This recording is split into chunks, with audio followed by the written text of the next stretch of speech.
강프로입니다. 자, 오늘 에코프로 머티리얼즈 3% 강세 마감이 됐습니다. 일단 보유하신 분들 축하드리고요. 오늘 장 초반에 시장 급락이 나왔습니다. 폭을 따져봐라 그러면 되게 급락 구간에 나올 수 있는 그런 투매의 폭은 아니었습니다. 그런데 시장 기준에서요, 그쵸? 코스피도 그렇고 코스닥도 그렇고 계속해서 약세를 보이고 있었는데 거기서 장 초반에 그쵸, 투매에서 1차적인 투매 구간에 지나왔습니다. 그리고 환율도 제가 계속해서 강조를 드렸었죠. 환율도 지금 오늘 종가 기준에서 0.88% 상승해서 1331원 80전에 마감이 됐습니다. 자, 제가 계속해서 시장 관련해서 이야기를 드리는데 계속 말씀드렸어요. 에코프로 BM이 두 가지 상황 중에 하나는 나와야 된다. 안 빠지는 상황까지 오거나 아니면 추가적으로 올라갈 수 있는 상황이 나와야 에코프로 머티리얼즈가 올라갈 수 있다. 근데 에코프로 BM이 지금 안 빠질 수 있는 상황은 애초에 제가 이야기를 드렸고요. 그쵸? 올라가지 못하는 상황도 오늘 밝혀졌습니다. 그게 LNF의 실적으로 확인이 됐다.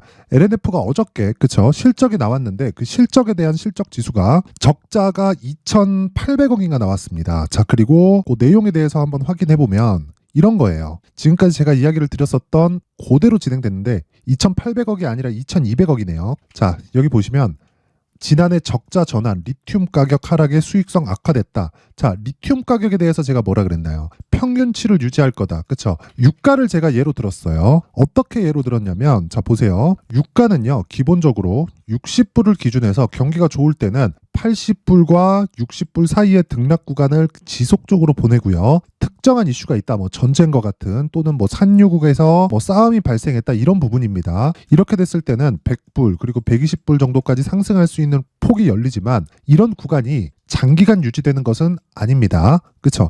그리고 60불을 기준해서 하회했을 때는 수요가 둔화되는 거예요. 이럴 때는 어떤 부분으로 연결이 되느냐? 경기가 좋지 않을 때, 그쵸? 이럴 때 연결이 되는데 대략 변동폭이 40불에서 60불 사이 구간에 등락을 보입니다. 자, 그러면 아예 이탈하는 경우가 있겠죠. 이럴 때는 뭐가 돼요? 아예 그냥 경기가 박살이 나는 그런 상황이 벌어졌다는 거예요. 그게 코로나 때 발생을 했죠. 이때 갔었던 게 마이너스 유가입니다. 근데 다시 반등을 해서 120불까지 올라왔어요. 그렇다는 건 무슨 이야기가 되는 겁니까? 주식시장에서 또는 원자재 시장에서 특히나 유가 같은 경우에는 평균치를 기준해서 지속적으로 등락을 하고 이벤트가 있을 때는 오버슈팅이 나올 때가 있고 그리고 악재가 있을 때는 진짜 이런 코로나 같은 악재가 있을 때는 마이너스 유가까지 확 가버리는, 그쵸? 그런 좀 극단적인 상황에 갈 때가 있습니다. 근데 리튬 가격도 마찬가지예요. 유가와 연동한다 그런 이야기가 아니라 리튬 가격도 평균적으로, 그쵸? 지금 수요가 유지되고 있기 때문에 그리고 앞으로 늘어날 것이기 때문에 평균적인 마진율이 확보가 돼 있습니다. 그쵸? 그리고 리튬도 생산하는 지역 자체, 그쵸? 채굴부터 시작해서 지속적으로 이렇게 생산을 해낼 수 있는 그 지역이 산유국처럼 한정적이기 때문에 리튬을 볼 때 이제 리튬 가격 박살났다, 그쵸? 이쪽 업체들 다 박살나는 거 아니냐, 이런 게 아니에요. 무슨 얘기냐면요, LNF에서 수익성이 악화됐다는 건 리튬을 한 번에 대량으로 사는 게 아니잖아요. 지속적으로 사는 과정에서 이쪽에서 매수해왔었던 물량이 양극재로 나가면서 양극재에 대한 평균 마진율은 7%로 고정이 되어 있는데, 물론 고정이라고 얘기하기 그렇죠. 등락이 조금 있겠죠. 근데 7% 전후에서 나오고 있는데 리튬이 너무 비싸다 보면 왜 전구체 플러스 리튬을 더하면 양극재가 되니까, 그쵸? 자, 그러면 리튬 가격에 의해서 마진율이 변한다는 겁니다. 근데 인플레이션으로 인해서, 그쵸? 리튬 시세에 붙어 있던 그 투기 세력의 영향으로, 그쵸? 그 실적에 대한 영향이 이번까지 나왔다. 그러니까 주가가 오르지 않았었던 겁니다. 그쵸? 자, 에코프로 BM은 그래도 23년도에 상대적 강세를 보였죠. 아니, 그냥 절대적 강세를 보였죠. 근데 여기서 LNF의 주가를 보잖아요. 이런 상황이 되는 거예요. 그쵸? 실적이 2천억대의 적자, 그쵸? 적자로 전환됐는데도 불구하고 안 올라가던 주가가 올라버렸습니다. 그쵸? 그리고 나서 고가에 대한 부분 이미 테스트가 됐기 때문에 이제 돌파가 되는 거겠죠. 이랬을 때는 제가 단기적으로는 LNF가 좋고 결국에는 에코프로 BM의 영향권으로 온다. 즉 에코프로 BM도 실적이 나오면 좋지 않을 겁니다. 예상치를 하회할 가능성이 높아요. 그런데 주가가 지금까지 안 올라간 이유가, 그쵸? 악재를 기다리고 있었다. 왜? 주식은 선반영하니까. 그러면 에코프로 머티리얼즈는 어떻게 봐야 될까요? 다시 말씀드릴게요. 이제는 에코프로 BM에 비해서 탄력적인 움직임은 보인다. 하지만 에코프로 BM에 비해서 에코프로 머티리얼즈만 계속 올라간다, 이런 상황은 벌어지지 않아요. 왜 그러냐면 에코프로 머티리얼즈가 혼자서 11월달, 12월달 이렇게 강세를 보였었던 건 왜 왜 그런 상황이 나왔었냐면요. IPO, 즉 상장 초기에 흥행에 실패를 했습니다. 그쵸? 그걸 제가 계속해서 확인시켜 드리고 있어요. 자, 보시면 LNF 말고 여기 에코프로 머티의 공모 내역을 보면 공모 확정가 36,200원, 그쵸? 공모 희망가 최저 희망 밴드에 걸려 있죠. 36,200원. 그렇다는 건 흥행에 실패했다는 겁니다. 그쵸? 그랬을 때 36,200원짜리가 42,950원. 그쵸? 따블을 못 갔습니다. 그렇다는 건 흥행에 실패를 했고, 그런 부분에서 시가총액을 봤더니 3조 원대, 에코프로 BM의 시가총액은 이때 당시에 25조 원대. 자, 그러니까 당연히 수직으로 상승할 수밖에 없었다. 근데 지금은 평가치 자체가 에코프로 머티리얼즈의 시가총액은 오늘 상승을 해서 15조 4,182억에 끝났고, 그리고 에코프로 BM의 시가총액은 28조 9,981억 원에 끝났습니다. 대략 50% 선에서 지속적으로 맞춰지는데 에코프로 BM은 뭐가 된다고요? 추가적으로 올라갈 수 있는 환경은 갖춰졌는데 고가 매물을 소화해야 되는 시간이 필요하고, 그런 과정에서 에코프로 머티리얼즈가 더욱더 탄력적으로 움직일 수 있다. 그래서 에코프로 BM을 기준해서 이제는 그쵸 실적이 곧 나올 겁니다. 그걸 기점으로 해서 에코프로 머티리얼즈의 가격을 잡자. 그게 핵심 내용입니다. 이 부분을 절대로 간과하시면 안 되고, 기본적으로 에코프로 BM보다 에코프로 머티리얼즈가 가볍게 움직이긴 할 겁니다. 왜? 고가 매물에 대한 저항권이 에코프로 BM만큼 탄탄하게 형성되어 있지 않기 때문입니다. 하지만 에코프로 BM도 뚫고 올라갈 수밖에 없어요. 저항 때문에 못 올라가는 게 아니라 저항 때문에 시간이 조금 더 지연될 수 있다는 겁니다. 자, 그래서 에코프로 BM 기준에서 에코프로 머티리얼즈의 가격을 잡는 게 핵심 내용이다. 요겁니다. 그쵸? 자, 그래서 그 내용, 가격에 대한 부분, 그리고 보유 기간을 2주 안으로 끊자. 그렇죠. 이 내용에 대해서 제가 이야기를 드릴 건데, 그 부분에 대해서 말씀드리기 전에 제가 신년이기 때문에 제가 이벤트에 대해서 안내 말씀을 드리고 가겠습니다. 자, 옆에 보이시는 화면은 강프로의 무료 소통방입니다. 여기서 제가 1월 달에 그쵸 인원을 2,000분까지 늘리는 이벤트를 진행하고 있는데, 특징점이 두 가지가 있습니다. 첫 번째, 무료로 진행한다. 두 번째, 신고가 종목만 매매를 한다. 무료로 진행하는 이유는 저는 채널 성장이 목적이기 때문에 그렇습니다. 그래서 구독과 좋아요 꼭 한 번씩 부탁드리고요. 그리고 신고가 매매만 진행하는 건 에코프로 머티리얼즈를 보면 알 수 있어요. 제가 계속해서 말씀드렸죠. 에코프로 BM에 의해서 움직인다. 하지만 에코프로 머티리얼즈가 더 탄력적으로 움직일 수 있다. 그쵸? 그러면 우리가 매매하기에 더 편한 건 에코프로 머티리얼즈다. 그렇죠. 그리고 기본적으로 한국 시장은 2차 전지와 반도체가 계속해서 순환매를 돌 수 있는 구조에 처해 있습니다. 여기서 우리가 2차 전지를 빼놓고 매매한다? 그 자체도 어려워요. 하기 때문에 탄력적인 종목을 매매하기 위해서 에코프로 BM을 보고 에코프로 머티리얼즈를 보지만, 다른 신고가 종목, 즉 주식은 선반영을 하기 때문에 다른 신고가 종목에 대한 부분도 반드시 체크를 해야 되고, 그런 종목들을 어떤 식으로 진행하는지 내용을 한번 보겠습니다. 자, 여기 1월 16일 시장가, 그쵸? 장 시작 전에 시장가 매수해라. 언제? 8시 54분. 그쵸? 그렇다는 건 그냥 시가에 체결시키라는 이야기입니다. 자, 그랬을 때, 자, 내용 보세요. 자, 보세요. 오늘 6%의 강세 마감이 됐고, 장 초반, 그리고 장중 고가는 11%까지 상승폭이 커졌습니다. 하락하지 않았기 때문에 매도하지 않았고요. 계속해서 보유 중입니다. 근데 신고가는 애초에 만들어 놓고 돌파 구간이 첫 번째인 10일날 매수하는 게 맞는데, 제가 다른 종목을 매수한다고 10일날 공략을 못했습니다. 그쵸? 오늘 두 번째 공략이고, 첫 번째 공략한 시점은요 11일이에요. 11일. 자, 그래서 11일과 오늘 움직임을 한번 보면, 자, 보세요. 여기 1월 12일, 그쵸? 롯데정보통신 정확하게 요 날입니다. 1월 12일. 그쵸? 원래 10일 날 공략을 해야 되는 게 정석입니다. 근데 다른 신고가 종목도 있으니까 그쪽으로 제가 투입을 했었던 거고, 그리고 나서 롯데정보통신을 제가 하루 더 확인을 하고 12일 날 시가에 공략을 했을 때 39,500원, 오늘 종가가 43,650원에 올라가는 과정에서 추가 매수까지 됐기 때문에 수익 금액까지 커질 수 있겠죠. 대략 수익은 지금 한 10% 정도 구간에 있다. 모든 종목은 그쵸 신고가 종목으로 진행하기 때문에 단타가 아니라 스윙으로 진행을 하고요. 최대 보유 기간은 2주 잡고 진행을 합니다. 2주 동안 충분한 수익 구간에 들어갔을 때, 그쵸, 내가 보유 기간을 늘려서 3개월까지 진행되는 장기 투자 구간으로 진행될 수 있지만, 이건 디테일한 내용이 필요합니다. 뭐 대형주의 움직임을 계속해서 체크해서 내가 가격대를 새로 잡는다든가, 그런 부분을 소통방에서 진행하고 있고, 아까 전에 말씀드렸던 대로 롯데정보통신 같은 경우에도 어떻게 됩니까?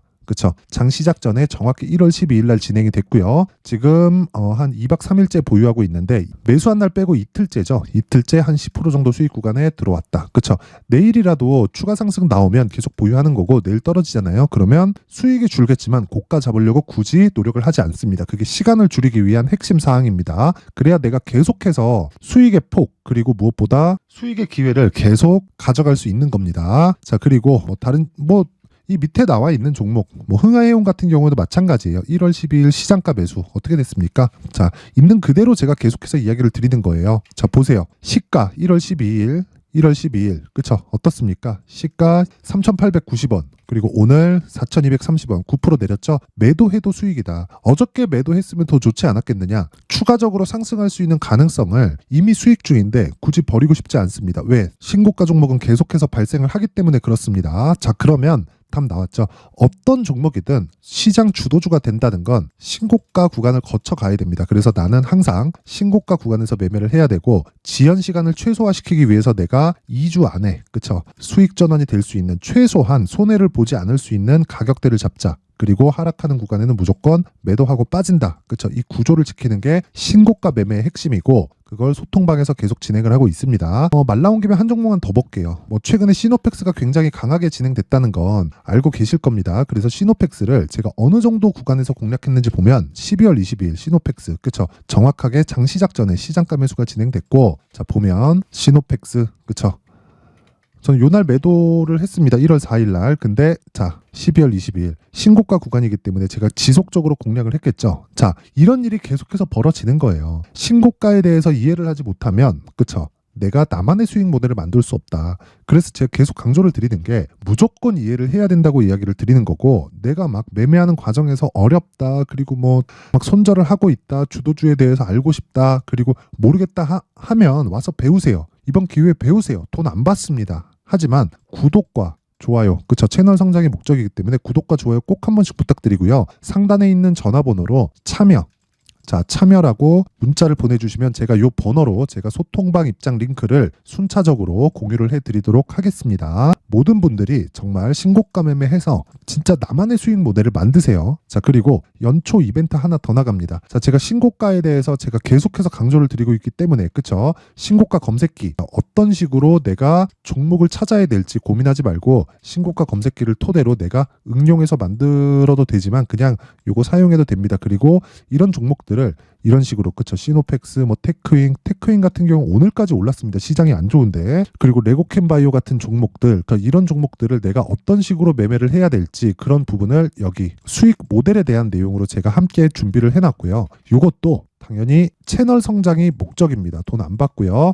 구독과 좋아요 꼭 좀 부탁드리고요. 상단에 있는 전화번호로 참여라고 문자를 보내주시면 제가 소통방 입장 링크 그리고 신고가 검색기 그리고 수익 모델에 대한 내용까지 함께 공유를 해드리도록 하겠습니다. 자 다시 에코프로 머티리얼즈로 돌아와서 보면요. 내용 간단합니다. 에코프로 머티리얼즈는 에코프로 BM에 의해서 움직인다. 에코프로 BM의 평가치 즉 시장의 평가치가 높아지면 높아질수록 에코프로 머티리얼즈의 평가치도 높아질 수밖에 없다. 왜? 양극재를 만드는 데는 리튬과 전구체가 필요하기 때문인데 에코프로 머티리얼즈에서 그쵸? 전구체를 생산한다. 이건 에코프로 그룹의 수직 계열화상 나와 있는 내용입니다. 그쵸? 에코프로 머티리얼즈가 미치지 않고서 전구체를 만들어서 다른 데서 돈 더 준다고 그쪽에다 팔지 않겠죠. 그쵸? 에코프로 BM에서 소화해야 될 물량도 부족한데 그래서 지금 실적이 중요한 게 아니라 미래의 실적이 중요하다. 그렇기 때문에 먼저 반영하는 가격대를 보자. 그런데 오늘 에코프로 BM이 추가적으로 상승하지 못하는 이유가 밝혀졌다. 그쵸? 그게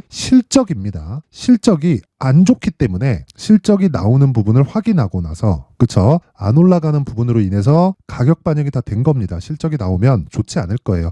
예상치를 하회할 가능성이 굉장히 높습니다. 리튬 가격 때문에 그렇죠. 이건 그냥 정해져 있는 내용이에요. 하지만 리튬 가격은 계속해서 변화를 하기 때문에 우리가 지금 올라가지 않는 부분을 토대로 우리가 에코프로 머티리얼즈를 너무 비싸게 사지 말자. 하지만 보유하고 있으면 매도할 필요는 없다. 그쵸? 하지만 내가 신규를 고려하고 있거나 추가 매수를 고려하고 있으면 에코프로 BM을 기준해서 내가 에코프로 머티리얼즈의 가격대를 잡자. 요 내용입니다. 자, 그래서 요 내용을 제가 에코프로 머티리얼즈의 가격 그리고 단기 보유 전략으로 준비를 해왔는데 요건 2주 안에 내가 수익을 볼 수 있는 내용을 의미를 합니다. 그리고 2주 안에 수익을 보려면 그쵸? 가격대에 대해서 굉장히 디테일하게 잡아야겠죠. 자, 그래서 제가 이 내용을 2주 안에 수익을 볼 수 있는 단기 보유 전략, 그리고 단기 보유 전략을 계속 진행하기 위해서 진행하는 가격적인 부분, 거의 20페이지에 달하는 분량으로 내용 준비를 해왔습니다. 요걸 영상에서 이야기를 드리잖아요. 그러면 정말 한 2시간, 3시간 정도 이야기를 해야 되고 내용이 너무 길어집니다. 그러면 편집 시간도 그렇고 시간이 너무 오래 걸리기 때문에 내용을 이런 식으로 준비를 해온 거고, 이것도 채널 성장의 목적이라서 구독과 좋아요 꼭 좀 부탁드리고요. 상단에 있는 전화번호로 숫자 3이라고 문자를 보내주시면 제가 에코프로 머티리얼즈 가격 그리고 단기 보유 전략을 함께 공유를 해드리도록 하겠습니다. 자, 항상 긴 영상 봐주셔서 감사드리고요. 그리고 무엇보다 제가 계속해서 신고가에 대해서 강조를 드리고 있는 만큼 다시 한번 말씀드릴게요. 무조건 이해를 해야 됩니다. 자, 그래서 제가 12월 달부터 진행하고 있는 신고가 주도주에 대해서 어떤 식으로 매수했고 이슈, 뉴스, 호재거리, 악재거리 이런 내용들을 어떻게 해석을 했는지를 그 내용에 대해서 제가 상세하게 준비를 해놨으니까 영상 끝까지 시청하시고요. 모든 분들이 성공 투자하셨으면 좋겠습니다. 네, 올 한 해를 뒤돌아보니까 구간별로 큰 수익이 나왔었던 종목들이 꽤 많이 보입니다. 1월 달에는 AI 관련주들이 있었고요. 그리고 2월 달부터는 2차 전지가 계속해서 강세를 보였죠. 자, 그리고 나서 3월 달이 되니까 AI 반도체 관련주들이 신고가를 만들면서 5월 달부터 시세를 큰 폭으로 냈죠. 저가부터 따진다면 한미 반도체와 같은 종목들도 올 한 해 6배 정도의 시세가 나왔습니다. 혹시라도 올해 수익을 보지 못하신 분들이 있다면요, 어떻게 시세가 움직이는지 반드시 익혀 놓으셔야 되고요. 만약에 그런 부분이 아직 준비가 되어 있지 않다면 어중간한 종목들 사고팔고 하지 마시고요. 딱 한 종목에 비중을 제대로 넣어서 확실하게 수익을 보는 방법이 필요합니다. 자, 그래서 제가 23년 12월 달 강프로의 대시세 종목을 준비를 해왔고요. 이 종목은 대기업을 상대로 안정적인 매출 구조를 갖추고 있는 데다가 이 규모가 40%를 넘나들고요. 호황기 때는 50%를 넘나드는 역대급인 이익 구조를 갖추고 있어서 대체 불가능한 기업이라고 보셔야 됩니다. 자, 지금 현재 주요 거래처는요, 삼성전자, 인텔, 하이닉스, TSMC, 엔비디아까지 모든 반도체 업체를 고객사로 확보하고 있는 상황이고요. 이 재무제표 상황을 보면요, 이익률 자체가 넘사벽인 걸 알 수 있습니다. 넘을 수 없다는 거겠죠. 첫 번째 급등 포인트를 보면요, 앞서서 보여드렸었던 실적은요, 23년도 개화 시기에 접어들었었던 AI 반도체의 실적이 포함되지 않은 실적입니다. 자, 그런데 올 한 해 개화 시기에 접어들었었던 새로운 반도체의 실적치가 더해지면요, 질적인 성장보다 양적인 증가가 함께 이루어지게 되고요. 그런 부분을 한미 반도체가 이미 시세로 보여줬죠. 저가부터 6배 강세를 보인 상황이 있습니다. 강프로의 무료 소통방이죠. 어떻게 매매를 했느냐? 5월 25일 날, ISC를 49,800원에 매수를 했고요. 자, 그리고 나서 2달도 되지 않아서 한 100% 정도의 수익을 만들어냈습니다. 자, 근데 6월 2일 날 내용 한번 확인해 보시면, 자, 한미 반도체 26,000원까지 올려서 잡겠다는 내용이 있죠. ISC와 함께 새로운 반도체 관련 종목입니다. 이때 당시 가격이 25,650원이었는데 그냥 올려서 잡으라는 거겠죠. 지금 현재 한미 반도체 가격이 62,000원인 걸 본다면요, 항상 주가는요, 신고가 이후에 공략하는 것이 좋고, 그랬을 때 단기간에 100% 수익이 가능한 구조를 만들 수 있습니다. ISC도 그렇고 한미 반도체도 마찬가지예요. 당연히 에코프로도 마찬가지입니다. 두 번째 급등 포인트를 보면요, 자, 개인용 PC를 비롯해서 서버, 클라우드, 그리고 우리가 사용하는 스마트폰까지 기본적인 PC 구조와 동일하고요. 새로운 반도체의 구조도 동일한 구조를 갖추고 있습니다. 자, 근데 한미 반도체의 상승 이유도요, 이러한 구조가 동일하게 진행되기 때문이고, 이 구조는 절대로 바뀔 수가 없습니다. 11월 달에 새로운 뉴스가 나왔습니다. 자, 온 디바이스까지 더해지면 비메모리의 사용처는 계속해서 증가할 것은 너무 당연한 이야기고요. 그런 부분을 감안했을 때 이 기업은요, 질적인 부분에 대한 성장이 아니라 양적인 증가까지 이룰 수 있는 상황이 된 겁니다. 한미 반도체의 시세를 보면 아직은 굉장히 저렴한 상태를 유지하고 있고요. 세 번째 상황을 보면요, 엔비디아의 실적인데요, 이건 올해 초 대비해서 4배 정도의 상승폭이 나왔고요. 그 주가도 그 정도가 당연히 올랐죠.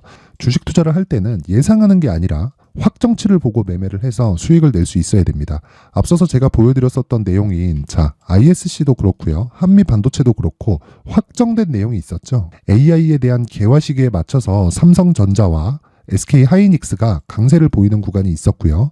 엔비디아가 강세를 보였습니다. 자, 삼성전자도 그렇고 하이닉스도 그렇고 엔비디아도 마찬가지고요. 생각해 보시면 세력들이 어찌할 수 없는 정도의 사이즈를 가지고 있는 그런 종목들이죠. 그렇기 때문에 제가 계속해서 이야기를 드리는 겁니다.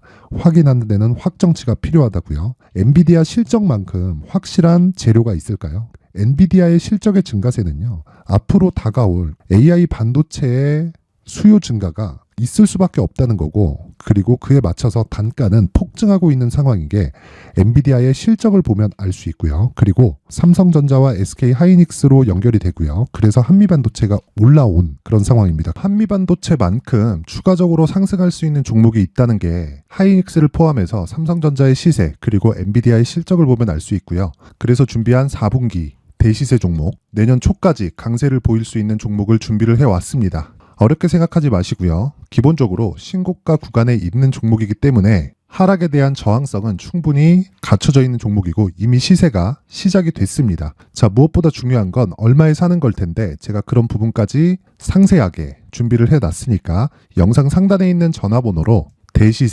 대시세라고 문자를 보내주시는 분들에 한해서만 무료로 공개를 하도록 하겠습니다. 매매하는 과정에서 수익이 잘 안 난다 하시는 분들은 이 종목 딱 받아가서 큰 수익 내셨으면 좋겠습니다.